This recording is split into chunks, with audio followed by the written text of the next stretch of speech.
parents. And so Mozart's parents had rented an apartment on the third floor.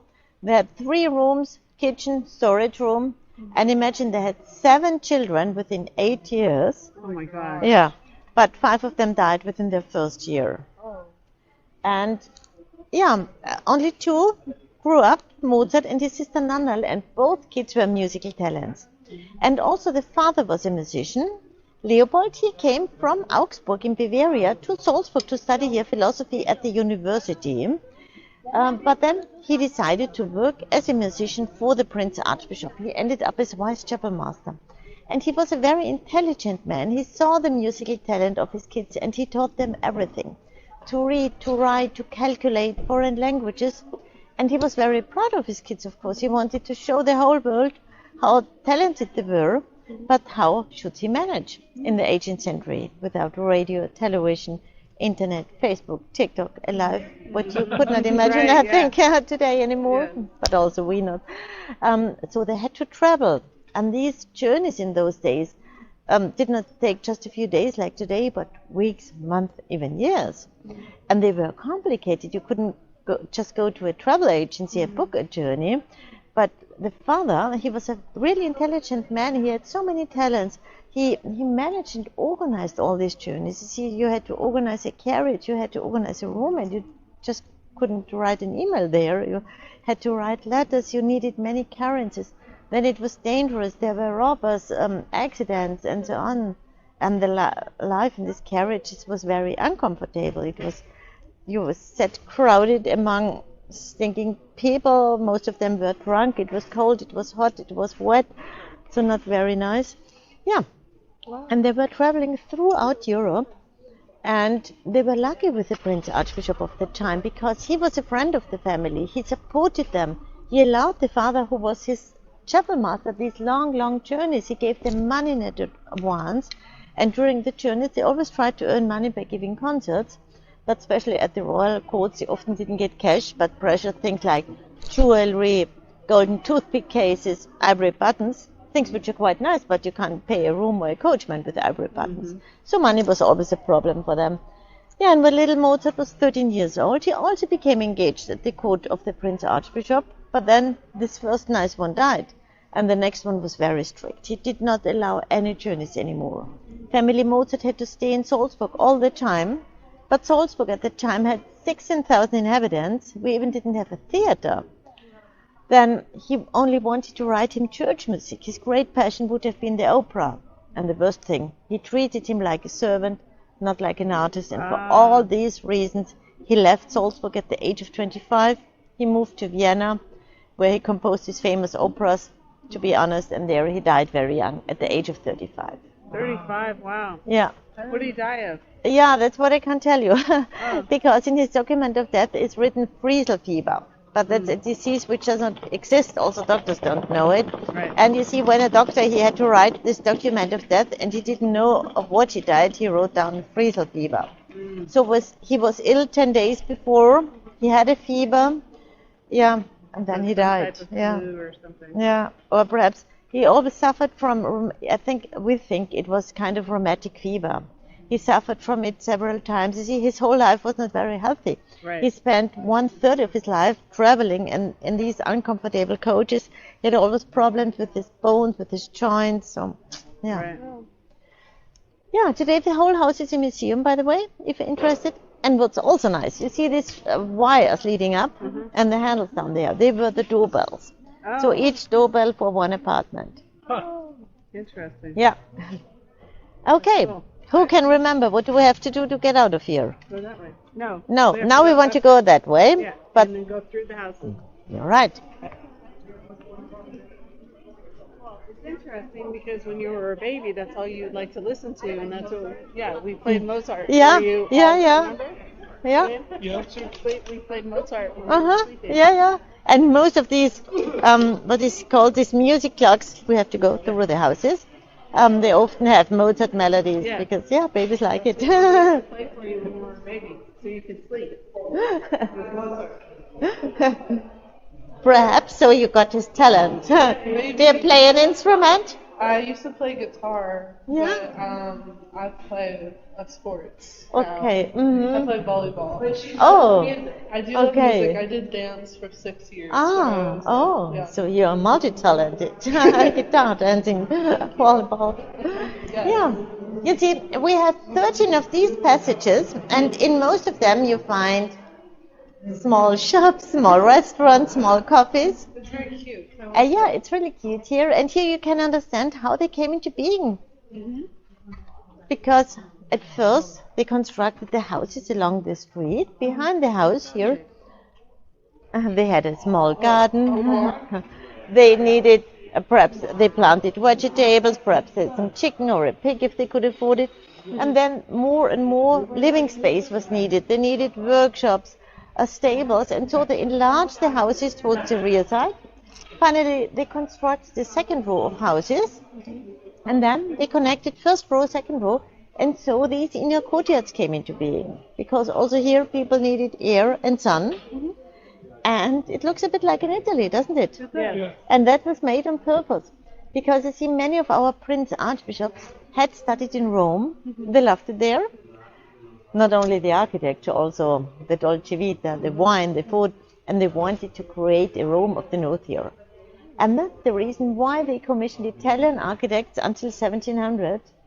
And you know, Italy is not far away, and especially in northern Italy, in the area around Lake Como. Yes. There were valleys where generations of stonemasons lived. They were at home in winter. In spring, they went out, looked for work. They knew in Salzburg there is a lot to do. They have money. Here we go. And we go out of here.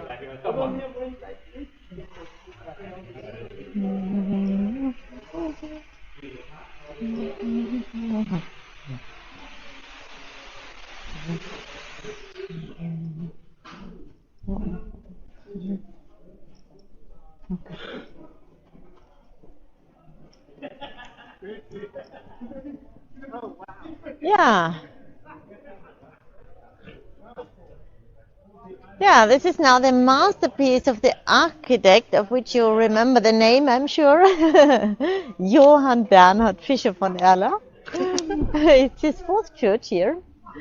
And this church is the church of the university. So this building on the right side of the church is the first building of our university. It was founded in 1622, and it was a quite famous university in the whole German-speaking world. It was also good business for the city, of course, because all the students, they had to stay somewhere, had to eat something.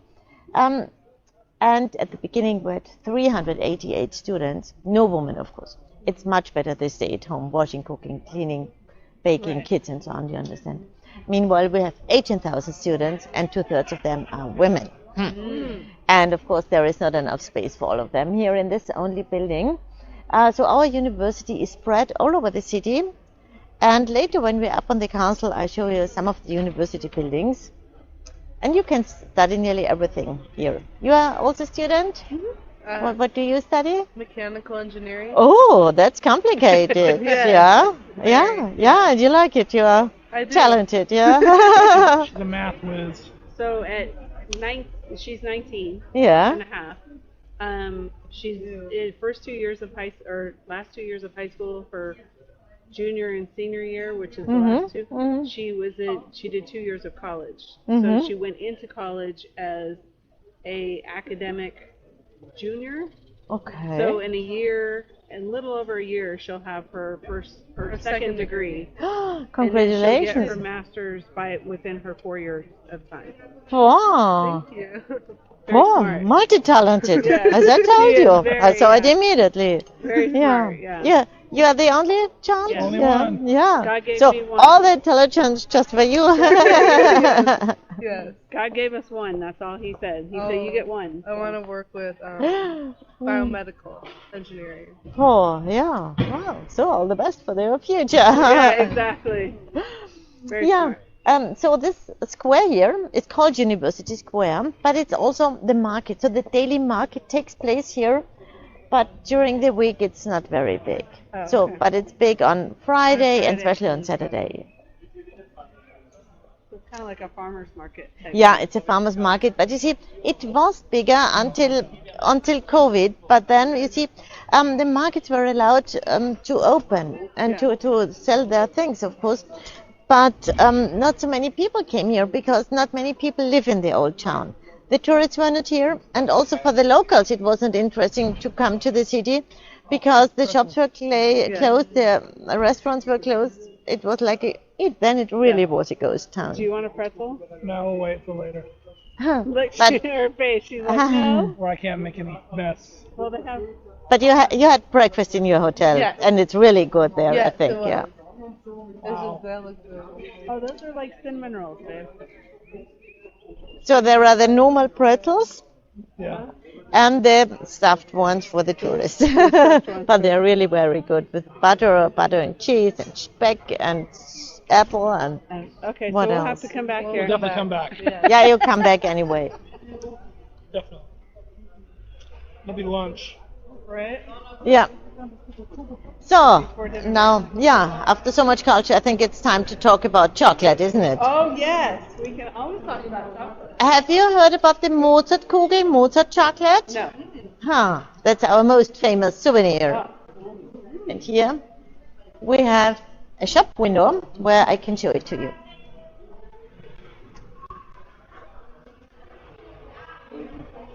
Oh, yeah. So you see, I told you we live on tourists. Where you have Yeah. tourists, you need souvenirs, of Yeah. course. And Mozart is our most famous son, so you find any souvenir named after him. T-shirts, liquor, perfume, Everything, yeah. what else. And this Mr. Fürst invented these Mozart chocolates in 1890. And his family still runs a coffee house, which we are going to see soon, where these Mozart chocolates are still produced by hand. And on the screen you see how it works. So here you have all the ingredients, different types of nuts, hazelnuts, almonds, pistachios, chocolate of course. So inside it's marzipan, then a layer of nougat, and the whole thing is dipped with the help of a stick in liquid chocolate, then taken out and fried in the air, so it's completely round and not flat at the bottom. And then when the chocolate is dry, the stick is taken out, and the whole of the stick is again filled with chocolate. But the We had problem... at the hotel yesterday? Maybe. And which color gold. did it? Gold. Okay. So the problem is, this Mr. Fürst, he was a good chocolate inventor, but a bad businessman because he forgot one thing, to protect his brand. And that's the reason why you find so many different Mozart chocolates everywhere, and they all call themselves the true, the best, the real, and Right. so on. But this is the real original. Meanwhile, it's quite expensive. So one is €1.90, but it's quite big. Wow. And if I have one, I always cut it into 2 pieces. My husband never does. But do you share the pieces? No, so I eat one today and the second half the next day. Yeah. But sometimes he has his own and he can do whatever he wants. He Right, can eat okay. them all at one time. Yeah, and look at these 4 men. They had to produce these chocolates in 4 days. They look quite strange, don't they? Yeah. They had to whistle all the time while they were working so that they could not eat the precious chocolate. Oh. Mhm. Interesting. Yeah, and later they invented also different chocolates. They are all named after famous people here from Salzburg or famous musicians. And they are all delicious. Yeah. Very expensive. Yes. But we'll try. Yeah, so I think if you can afford this journey, you can afford At least one chocolate which you can share. Oh, I don't know. We don't share. Well, he'll have one. I'll have one. She'll have. Okay, okay. It's very rich, I'm sure. The chocolate. Yes, of course it's chocolate Yeah, and yeah. nuts. Of course it's rich, but yeah. Yeah, this building here on the right side is already the old residence where our Prince Archbishop lived and from where they ruled the whole country. And this part of their old residence is today part of our university. So here you could study law. Oh, okay. And this was the winter residence of the Prince Archbishop with the 15 kids. And he had a very luxurious life. And you can imagine this is one of the most beautiful, it said that it's one of the most beautiful universities of Europe. Nice. Yeah, and we're approaching now the old market square where the daily market took place until the 19th century when it was transferred to the University Square. And here we have our famous coffee houses. So this pink house just in front of us is Café Fürst, where these Mozart chocolates are still produced by hand. And of course, you also get delicious cakes and coffees there. And here, this is our most famous coffee house, Café Tomaselli. And it's the oldest coffee house of whole Austria. It was founded in 1703. And since 1842, it has belonged to family Tomaselli. Sounds Italian, is Italian. Really? Giuseppe Tomaselli was an Italian singer, and he came to Salzburg to work for the Prince Archbishop as a singer, and his son overtook this coffee house, and since then it has belonged to this family. And it's a very traditional coffee house. Waiters, cake ladies are all dressed in white and black, and you get also here, of course, delicious cakes. Yeah, and you see in Austria, you can sit with 1 cup of coffee for hours and read all the newspapers. Unimaginable in the States. I think they kick you out as soon as you are ready. But here, yeah, you can sit there, you can talk with your friends. And in former days, of course, only men were allowed to coffee houses. And not so many newspapers existed in the 19th century or in the 18th century like today. And they came there for playing billiard most of the time. It also came into fashion at the same time as the coffee houses. Others were specialized on card games or on chess. And they were very modern. They had a first saloon for the ladies already at the end of the 19th century, whereas in the rest of Europe, ladies were only allowed to go to coffee houses after the First World War. Really? Yeah. Wow. Strange. Yeah, and then let's go a little bit forward.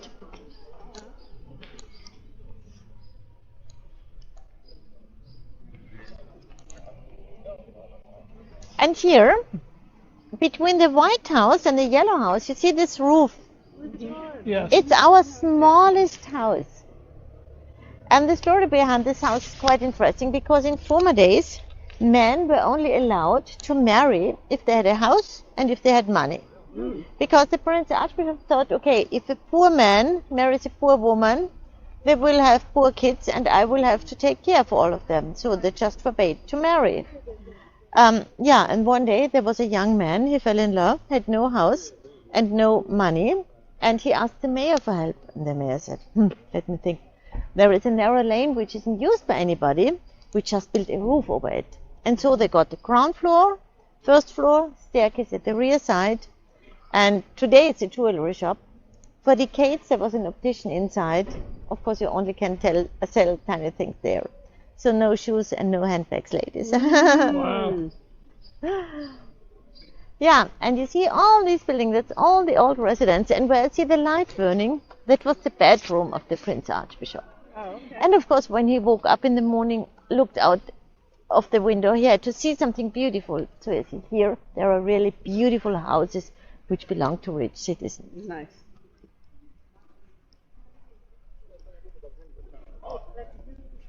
Yeah, and we are approaching now our largest square, the Residence Square. And you remember, first I told you there was no building space. They built the houses close together because there was no space. Right. Now we had a huge square for nothing. So something must have gone wrong. And it's again because of our Prince Archbishop Wolf Dietrich, the one with the 15 kids. You know, he was brought up in Italy. And when he arrived here in Salzburg, he was quite disappointed. Up to then, Salzburg was a normal medieval town, narrow lanes everywhere, nothing special. He was not so very proud of being an archbishop, he was not so very pious. But at the same time, he was a prince, which was a very special position in Europe, of course, and he wanted to transform this normal medieval town into a representative residential town. And in Italy, he had heard that the ideal town has to have 5 free squares around the cathedral. He wanted to have such an ideal town. But the problem was, here, that was the city cemetery. In the surroundings, we had 60 townhouses where people lived in. So first of all, he dissolved the cemetery. Then he pulled down 60 houses just to get these 5 free squares. So you can imagine how people liked him. And then he began to build. During his whole lifetime, the city was one construction site. And the first building he built was this white one on the opposite side. He wanted to have a beautiful new residence for himself and his family.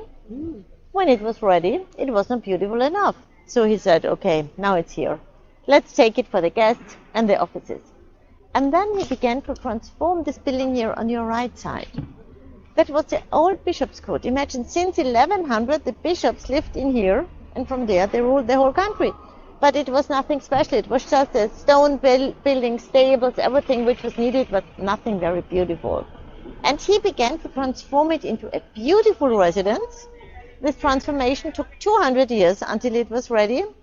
And today it's also a very beautiful, very modern museum. So inside you could see the staterooms of the Prince Archbishop continue over this balcony, through the cathedral, up to the monastery of St. Peter.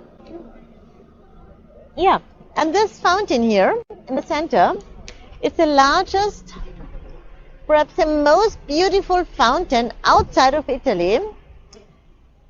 You see a rock which is surrounded by 4 seahorses, then 3 athletes holding a bowl, 3 dolphins holding another bowl, and on top the Triton. The Triton, that's the son of the god of the sea, and much more important, he's our weather forecast. If he washes his face, it's going to be sunny. If he washes his back, it's going to rain. Oh. And I'm afraid from here we can't see it very well. If you stand at the side, just You want to get closer? if you want to.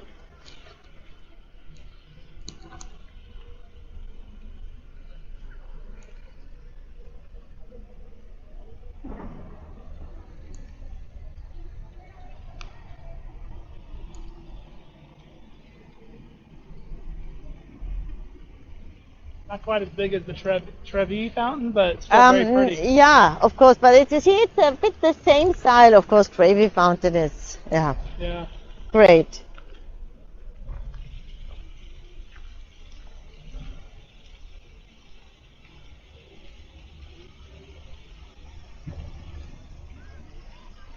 So,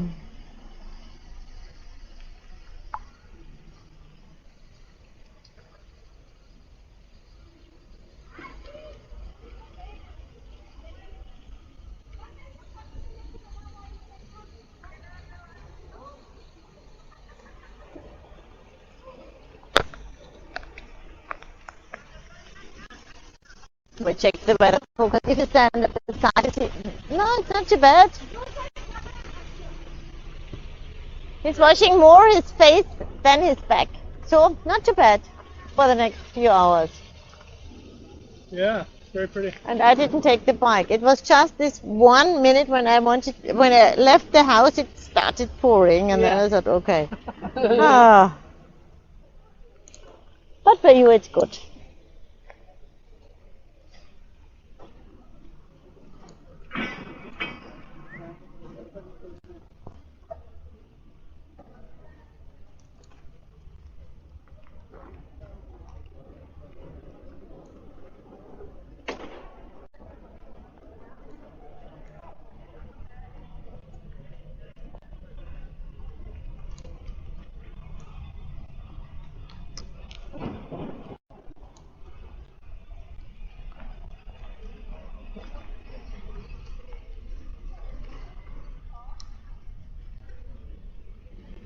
Oh. Yeah, now we go to the cathedral square.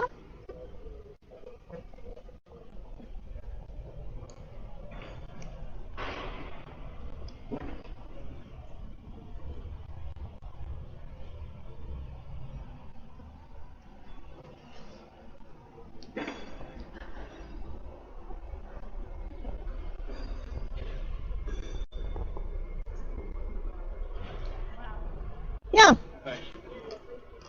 Here we are in front of the cathedral at the cathedral square, and normally the square is empty.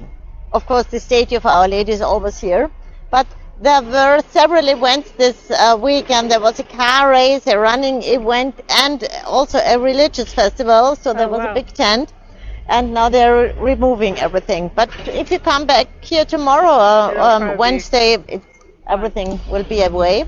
Yeah, and you remember I told you our Prince Archbishops wanted to impress everybody. And already this square is impressive because it's not just a free square, but surrounded by buildings on all four sides, on three sides you come in through the arcades, so much more impressive than just a free square. Yeah, and our cathedral is already the third at this site here. The first one was constructed in 774, so here it's easy for me, by Bishop Vergilius. It's a bishop on the right side, and this was one of the largest cathedrals in the whole, or the largest churches in the whole Franconian Empire, because the Bavarian dukes who were the rulers here, they thought they might become kings, and they had their own coronation church constructed. Took another 1,000 years until they really became kings. Until then, this first cathedral was burned down. Then we got the next in the 12th century. It was even larger than this one, burned down again. Oh. And our cathedral was built by an Italian, and that's where we go in now. Okay.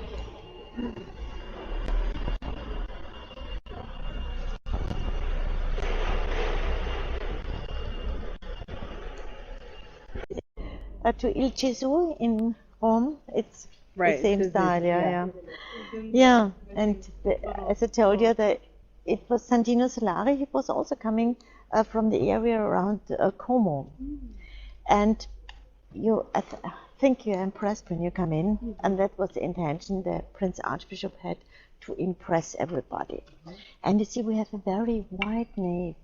This Prince Archbishop, he loved the music, he loved the opera. And he had the first opera north of Italy performed here in Salzburg. And he was one of the very pious Prince Archbishops, and he had also his services performed like an opera. People had to go around, there were processions, and he needed space. And of course, you see, when a Prince Archbishop entered his cathedral, he didn't just go in like we go in. It was a big ceremony. He was accompanied by many priests, the choir boys, and of course, if you walk down the aisle here and you have more space, it's much more impressive than just going down. Yeah, and you see, people could not read the Bible in former days, and here the whole story of the Bible is told in ceiling paintings. So we have the first ceiling paintings of Austria here, and you see here in this area it's quite dark. There are not many windows, and here the story of the life and the passion of Christ is depicted. But if you look forward towards the main altar, the painting at the main altar, that's the resurrection of Christ. And here we have light coming in from all sides, and the light that was always a symbol of God. And the message for people were, you see, most people had a very poor and sad life. The message for them was, if your life is hard, don't give up hope, live your life as a good Christian, and in the end you will end up in paradise. Let's go forward.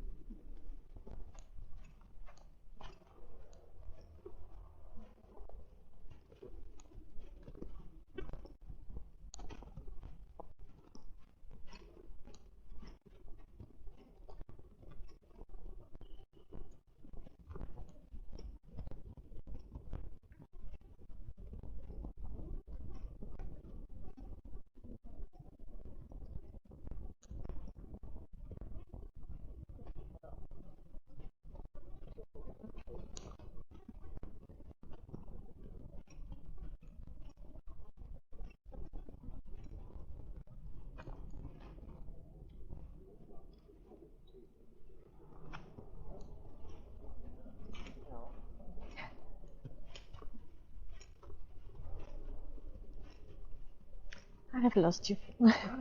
I have lost you.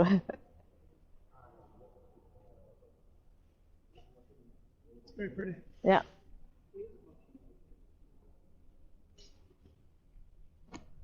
That is an organ, though. This is not only one, we have 7 of them. Yeah, I 7. tell you.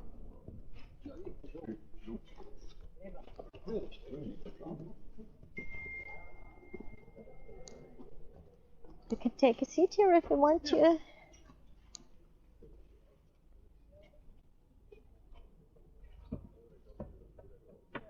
Alle.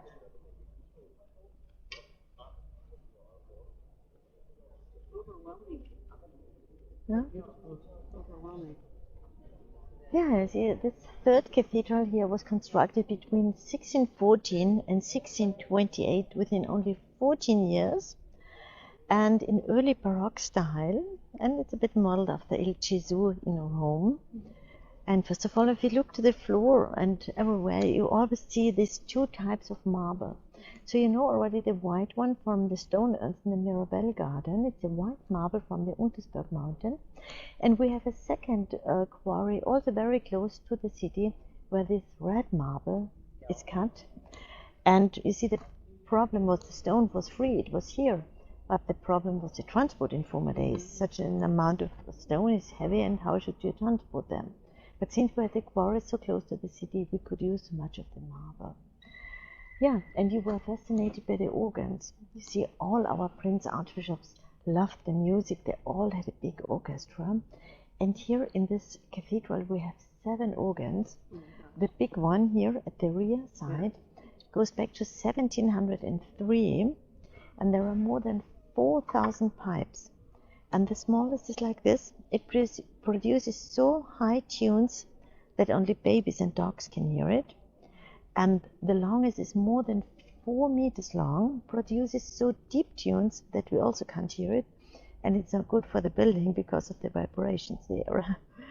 Yeah, and here we have 4 organs, but there are actually 5. You see, it's here for 2 players. There are 2 manuals, and they are not original anymore. So there was a fire, there were several fires, but one fire was in 1859 when these organs were destroyed, and then they were not rebuilt, but they wouldn't be here anyway, because we had our first bomb attack here in Salzburg in October 44, and then the dome of the cathedral and the whole district in this direction were destroyed. And then the cathedral was rebuilt, reopened in 1959, and in the 1960s we got these organs here. And when Mozart was organist at the court of the Prince Archbishop, he played at this organ here. That was the court's organ. Are all of them functional now? Yeah. And sometimes, so there is an organ concert every day at 12, and then one organist plays at different organs, but it's only on certain days. They all can play together. Oh, wow. And there is a small one, this wooden thing, just for practicing. Yeah. Yeah, it's really stunning, and also the stucco work is stunning, especially when we walk back through the side aisle. You see this stucco work, and it's stunning because it's not just white or one color, it's black and white. Originally it's white and navy blue, so even more impressive. Yeah, and here we have the resurrection of Christ, and these 2 statues you find in almost all our churches. They are our patrons. So our main patron on the left-hand side is Bishop Rupert. He was the founder of the monastery of St. Peter, and we could say the founder of Salzburg, and his symbol is a barrel of salt. He always has his barrel of salt with him, because you see, when a ruler founded a monastery, he also had to give the monastery some things with which they could trade or deal, and in most of the cases it was land. They rented out the land to the farmers had to pay taxes or give part of the harvest to them. And in our case it was not only land, but also parts of the salt mine. Yeah, and so he's our main patron, St. Rupert. And on the right side again, Bishop Vergilius, he's also one of our patrons. He constructed the first cathedral here in 774, and his symbol is the cathedral, of course. And under the people's altar you find this black and silver case. Inside are the relics of the 2. Yeah, and then you see here the 2 graves of the 2 builders of the cathedral, because the first one died after 7 years, and then he was his successor. And also here on the side altars you find graves of archbishops. And you see at the painting, they're all kneeling at the altar praying. And these paintings are surrounded by skulls and bones and skeletons. That's also very typical for the Baroque period, because people always should be reminded of their own death, that their life will come to an end one day. So never forget to live a good life as a good Christian. Yeah, this is quite interesting. You were in Rome. It's the Mary of the Snow Miracle altar. So it was in the 3rd century. There was a couple in Rome, and they didn't have babies. And one day, it was in August in Rome, when it's very hot, the wife had a dream. She dreamt that if there was snow the next morning, she would be pregnant. And she went to the Pope and told him about this dream, and she said, "That's interesting. I dreamt something similar. I dreamt if there was snow in Rome in August, I should construct a church there." And really, there was snow on the 4th of August, and then he constructed Santa Maria Maggiore. Mm. And I think perhaps it was hail. Hail looks like snow. Right. Yeah. It could be possible. Interesting. Yeah, it's a nice story. Yeah, and also these balconies are quite unusual for a church. So you find them not very often in a church. And behind these balconies, there were in former days the oratories for the high priest, for their private prayer. And from the balconies, you could watch down to the common people above them, of course, to watch the service. And on special days, the singers were there. And you see, the Baroque period, it was a period of the Counter-Reformation. The Catholic Church wanted to show the Protestants that they were the better church. So they had their churches beautifully decorated. You must imagine most people were poor. Nobody had ever seen a painting. Photographs did not exist. And only the very rich, of course, could afford a painting. Now you come in, you see the beautiful paintings, you look up to the ceiling, and your life is very simple and very poor, and you must think, okay, this is paradise, that's where I want to go. And people also never could listen to music, radio, television, nothing existed. And there were no concert houses, no theaters like today. So concerts, you could listen to a concert if you were invited at the aristocracy, but most people were not, of course. That was all private. And so you come in, you hear the organs, and it's paradise.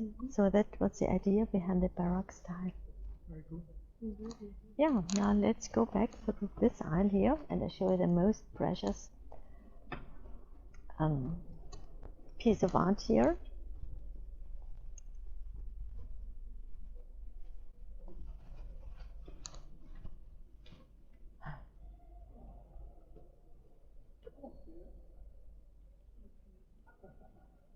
So I think it's a lot of, you have hard work now for several months or years Yes. to cut everything together, don't you? Yes, it'll take a while. Yeah, this altar here is dedicated to St. Francis.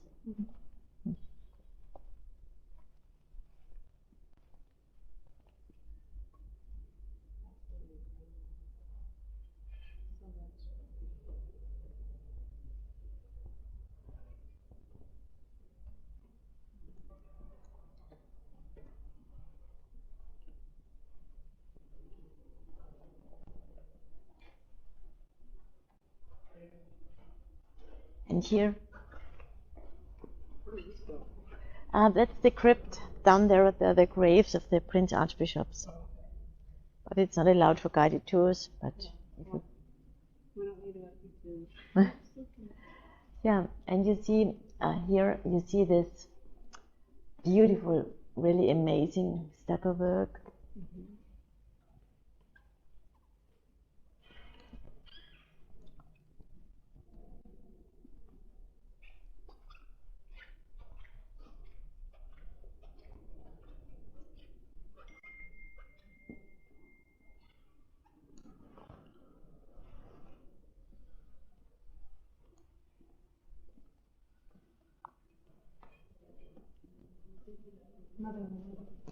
Yeah. Another what? And you see, the big parts were produced in a workshop and then attached here, and the small parts were directly done here.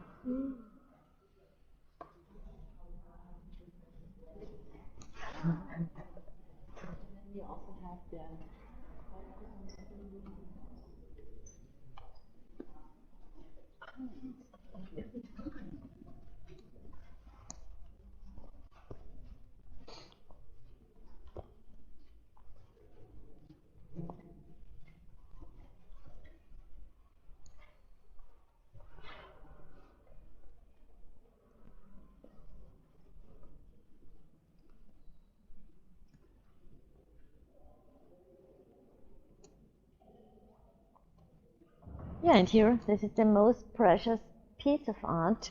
It's the baptismal font, and it consists of 3 parts. We have the lions, the font itself, and the cover. And one part goes back to the 12th century, one to the 14th, one to the 20th. Which part do you think is the oldest one? Yes. Why do you know? Everybody says the cover. The cover is 20th century, 14th, 12th century. The lions go back to the old Romanesque cathedral, and at that period you had the lions in front of your churches, in front of your houses. They should keep the evil outside. And look at the lion. They don't look like a dangerous lion. They look more like a cat or a dog, or something in between, and the nose like a human nose, because in the 12th century nobody had ever seen a lion here, so people did not know what it looked like, what they looked like. And here we have 16 saints or bishops which have something to do with baptisms. And in Italy you have seen the baptistries. They were always, or most of the time, 8-sided. So 8, that's the number for baptismals, because God had created the earth on 7 days, and the 8th day is for a new beginning. And here we have twice 8. Yeah, and this is modern art. Yeah, little Mozart was baptized here. I told you the parents had already lost 5 children, and also he was a very small and weak boy, and the parents were afraid he would die too. So he was baptized the next morning, on the 28th of January, in the morning, in an ice-cold church with ice-cold holy water, but he survived. Wow. And another famous man was baptized here. I'm sure 100% you know his product, but not his name. His name is Joseph Moore, and he's the text writer of Silent Night, Holy Night. Oh, yes. It was composed and written here in Salzburg. Wow. Nice.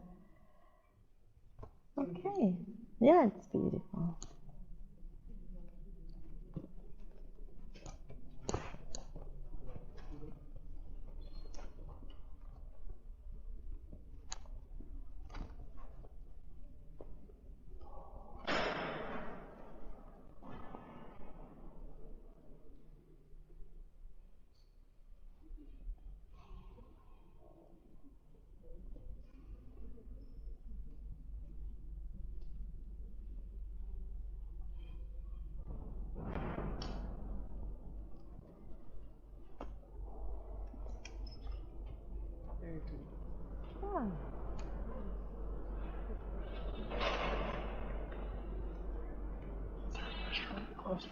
Ah, yes, there is one.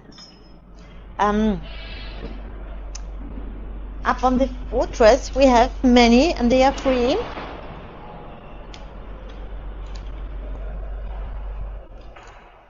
If you don't want to wait until we're up at the castle,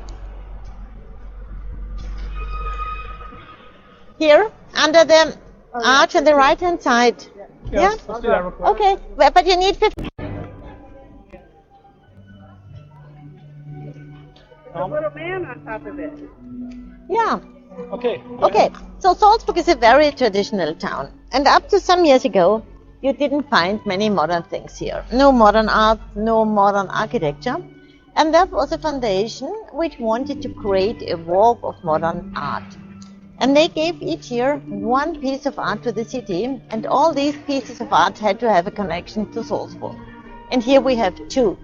So this man up there, he's wearing white shirt, black trousers. He could be every man. And every man, that's the name of a theater play which is performed in the course of the Salzburg Festival. Have you heard about the Salzburg Festival? It's the most famous festival for classical music and theater in the whole world. It takes place in July and August. Then we have 300 performances here. And the most famous stars from all over the world come to Salzburg to perform here. And also the most famous people from all over the world come to see this festival. And it was founded in 1920, after the First World War, when the Spanish flew here, and no money for any festival halls. And so one first theater play, which was called Every Man, was performed here at the Cathedral Square. And it's still performed here, open air. Only this one theater play. So the connection, every man. And the artist was a German. He wanted to show the opposite poles on Earth, and the Golden Globe, of course, it should be the Earth, but it could also be what you know already, the chocolate, the Mozart chocolate. Yeah. So you could say every man loves Mozart chocolate, because with modern art, everybody can create his own story. So, and now let's proceed to the fortress.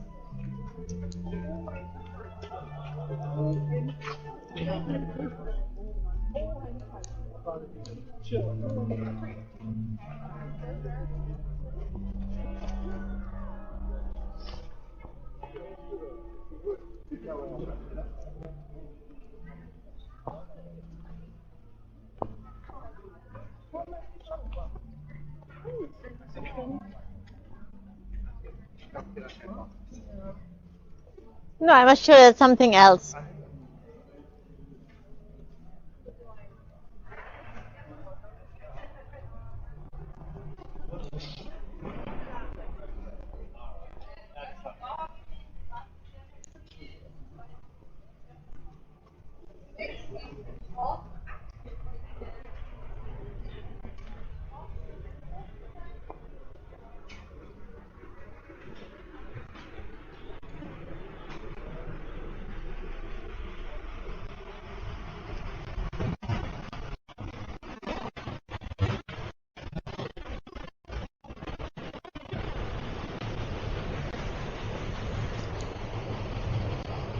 There's a beautiful bag.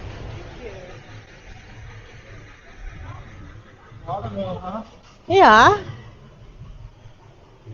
So, you see here we are already in the monastery of St. Peter. You see, remember this monastery was founded in 696. And here we have the cemetery. And late in the afternoon, when you come down from the fortress, you can have a look into the cemetery. It's not allowed for guided tours anymore, but you can go on their own. And you remember the gravestone scene of Sound of Music. It was modeled, this scenery, after this cemetery here. Yeah, and here we have the bakery of St. Peter. The bakery was always a bit away from the main building because there was always the danger of fire with the bakery. And this bakery here is very old-fashioned, but they have the best bread in the whole world, in my opinion. A very small range of bread, only rye bread, small spicy rye bread, and sweet brioche. And this bakery was run by the monks in former days. Is it closed today?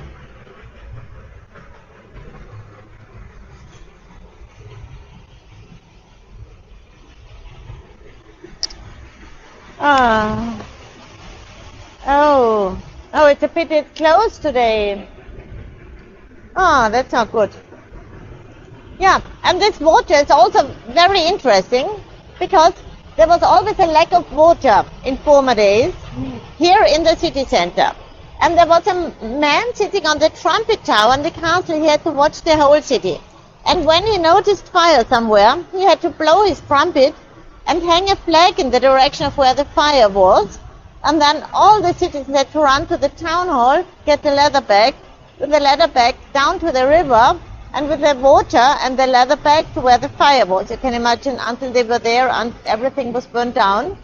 And so where the market is today, there was also a big garden of a nunnery. And also they needed much water for the animals and the plants. So they needed water here. And they had the idea to construct a channel. So this water is coming from the Bavarian border, from a river running out of a lake in Bavaria. And they constructed this channel here in the 12th century. And the problem was the castle hill was in between. And they managed to dig a 300-meter long tunnel through the castle. And this water is everywhere in the old town. We can't see it because today it's underground. But in former days it was running everywhere. And there were many mills. And it was also used for cleaning the streets. Once a week, the streets were flooded, and the servants, they had to sweep all the garbage into the river. Get a picture of it.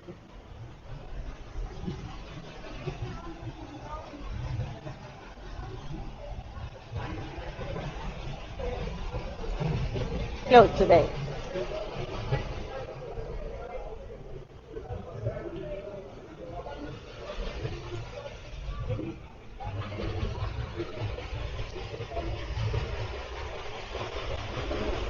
Yeah, and the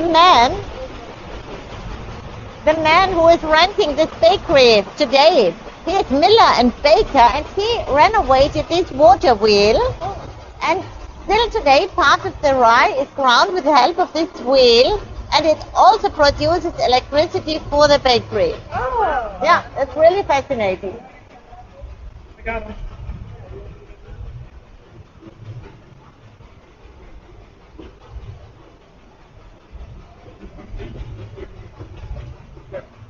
So, and now let's go up to the castle.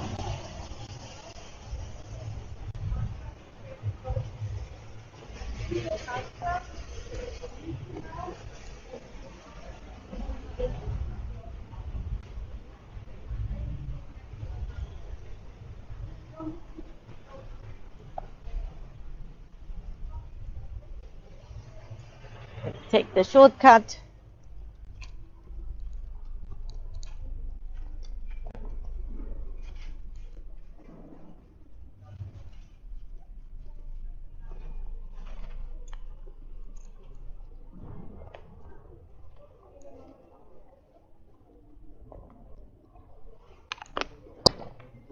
We don't have to walk up the whole hill, just to the ticket office, which is just around the corner.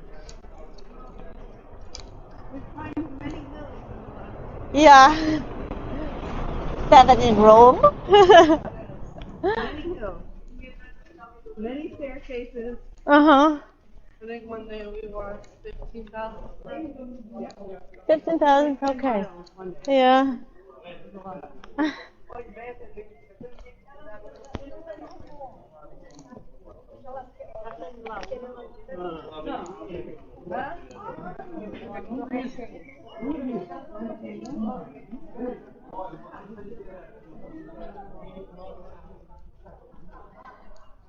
Here we have another water fountain.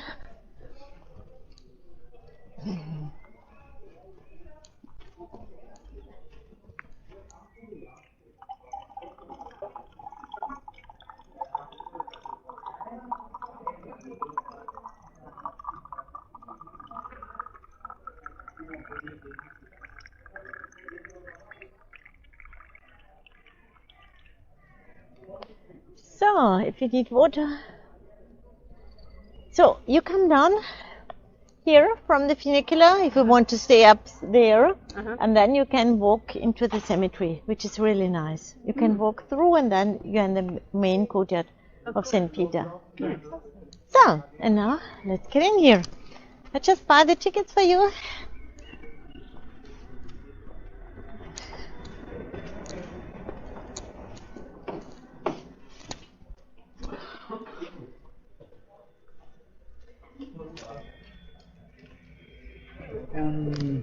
Roundtrip?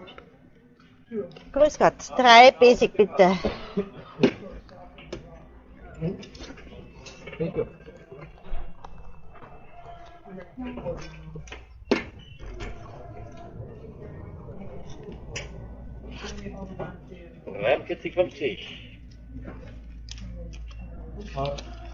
Ich hätte gern zweimal die Ausfahrt.